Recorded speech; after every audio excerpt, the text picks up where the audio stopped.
Jrue Holiday has been traded to the Boston Celtics, which for the most part ends the Damian Lillard situation in Portland, and we now fully understand exactly what they got in exchange for Dame. Holiday was sent to Boston in exchange for Robert Williams, Malcolm Brogdon, a 2024 Golden State Warriors first-round pick that Boston owns, as well as a 2029 unprotected first-round pick from Boston. Now, there's a lot of different angles to cover with this. Let's begin with Portland, and then we'll talk about Boston later. Now, this is a scenario that I talked about a couple of days ago. Once they traded for Jrue Holiday, it was clear they were going to look to move him pretty quickly, and Boston was a team that made a lot of sense in terms of assets that they could trade in exchange. They have a lot of flexibility in terms of future first-round picks that they were able to trade away. It was relatively easy for them to be able to match salaries, and Portland can get stuff from them and then potentially spin it to another team as well. And you have to view the Jrue Holiday trade within the context of the Damian Lillard trade if you're Portland, because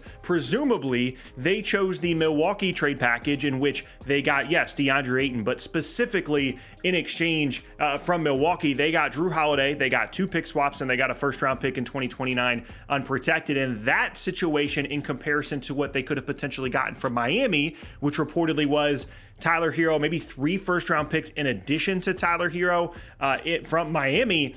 That's kind of the context you have to think about this deal for Portland. You can ignore the DeAndre Ayton thing because that probably could have happened regardless. And now that you see not only that they're getting an extra first-round pick, 2029 unprotected for Jrue Holiday, but also a 2024 first, yes, from Golden State, but it is still extra draft compensation, and Robert Williams, who is going to be a good young player for them if he can stay healthy, and Malcolm Brogdon, who I would expect them to be able to then spin to another team and get even more compensation in exchange. And the Jrue Holiday trade provides even better context on why Portland not only took the Dame package that they did, but why it was at least a possibility that it was the best offer that they had on the table and that it was better than the Miami offer, because now the draft compensation evens out. They get 3 first-round picks plus 2 swaps in the Dame trade, essentially, plus Robert Williams, plus Malcolm Brogdon. Now, in terms of the players, not just the draft compensation, this is an interesting haul for Portland because they just got DeAndre Ayton. Now they have Robert Williams in the fold as well. Him and Brogdon, or Horford and Brogdon, that was the only combination of salary that could have worked if Boston wanted to go out and get Jrue Holiday. They had to trade Brogdon plus one of the bigs.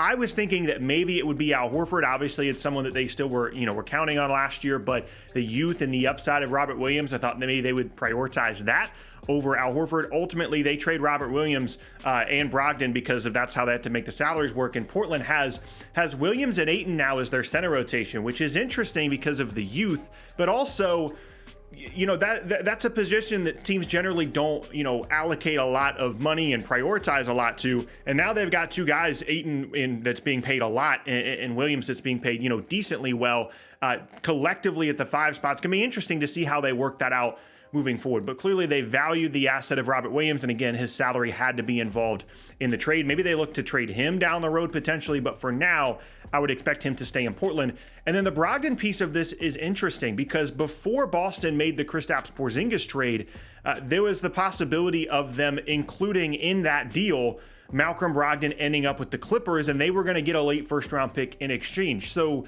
the injury situation with Brogdon kind of clouds that, but I think it's definitely possible for Portland to get, a second, maybe 2 seconds, maybe even, a heavily protected first-round pick in exchange for Malcolm Brogdon, maybe potentially even still to the Clippers. I would be pretty surprised if he ends up actually playing for them this year. He's probably going to end up elsewhere. And collectively, when you add this trade package to the Damian Lillard trade package, the Jrue Holiday trade for Portland makes a ton of sense. And I love what they were able to do, getting multiple first-round picks, getting a player in Robert Williams that could factor into their team long-term if he can stay healthy, and potentially another asset here with whatever they potentially get in exchange for Malcolm Brogdon. Now for Boston, they're a team that I mentioned as a Jrue Holiday possibility, and the reasons were clear. They traded away Marcus Smart. They brought in Kristaps Porzingis. Clearly, they were counting a lot on their backcourt of Derek White and Malcolm Brogdon. Brogdon, who was dealing with medical issues and then was dealing with not being happy with the team because he was basically almost traded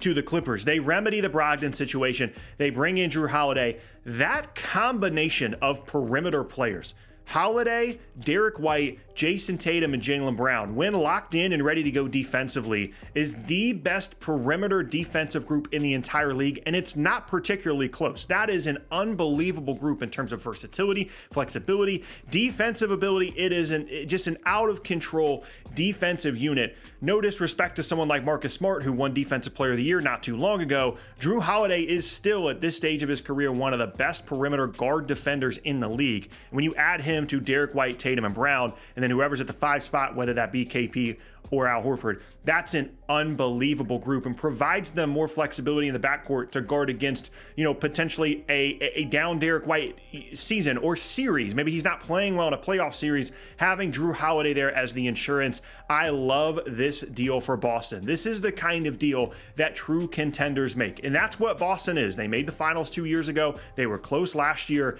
This is a team that views themselves as a true contender as they continue to figure out their coaching situation.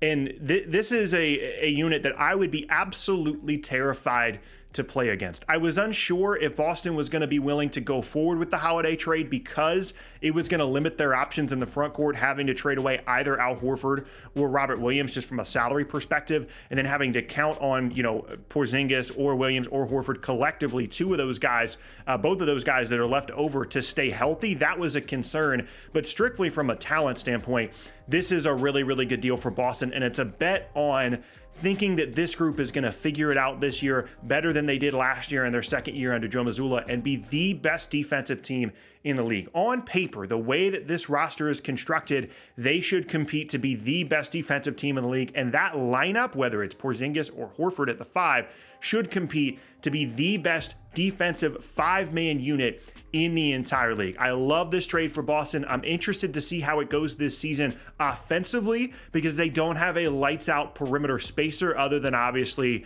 the offensive brilliance of someone like Jason Tatum as well as Jaylen Brown, who's also a very good perimeter offensive player. Having Porzingis and Horford both be able to space the floor helps them in that aspect. But one of the reasons that Holiday was moved in Milwaukee is because of some perimeter spacing issues, and I'm interested to see if those manifest in Boston. I really want to know as well what happens beyond this season if Boston signs Jrue Holiday to an extension, what their season looks like and how that impacts Boston's ability to bring back Jrue Holiday, because it's already an expensive roster with Brown and Tatum both making a ton of money on an annual basis. But just in terms of value, in terms of compensation, in terms of the fit for Boston, I love the deal. And I think when you add this compensation to what Portland got in exchange for Dame a few days ago, I love the Dame trade even more, and I really feel like they got fantastic value in exchange for Jrue Holiday. Not to mention the fact that the rest of the Eastern Conference now is kind of looking around wondering, what just happened? I mean, Milwaukee gets Dame, which they're excited about, but then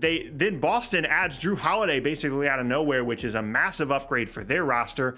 The Sixers are looking around wondering, we haven't solved our guard issue at all, and Portland has traded away two fantastic guards, Dame and Jrue, in the last couple of days, and they're still trying to figure out their backcourt issues with Harden there potentially in Philadelphia.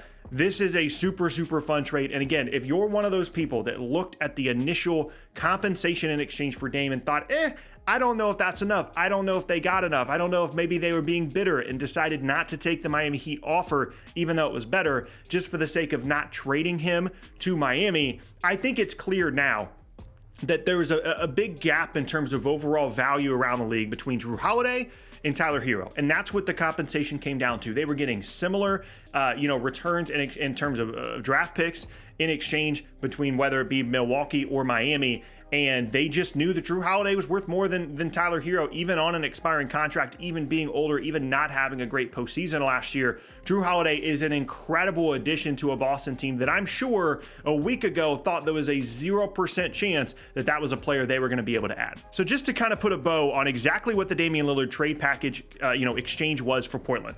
They got DeAndre Ayton. They dumped Yusuf Nurkic. They got Robert Williams, Malcolm Brogdon, who could be spun to another team, Toumani Camara, 3 first-round picks, 2024 Golden State top 4 protected, a 2029 Celtics unprotected, as well as Milwaukee's 2029 unprotected, and 28 and 30 Milwaukee pick swaps. You can be upset if you're a Miami fan. You can think that you had a better offer. That trade package in exchange for Damian Lillard was the best offer on the table. Portland did a fantastic job of just waiting, letting other options develop, realizing that they didn't have to make a move that everybody felt like they had to make, which was sending Damian Lillard to Miami. This is an outstanding job by Portland's front office. It's an A+ on the Holiday trade and the Dame trade overall for me now, and for Boston, I would give them an A for this trade as well.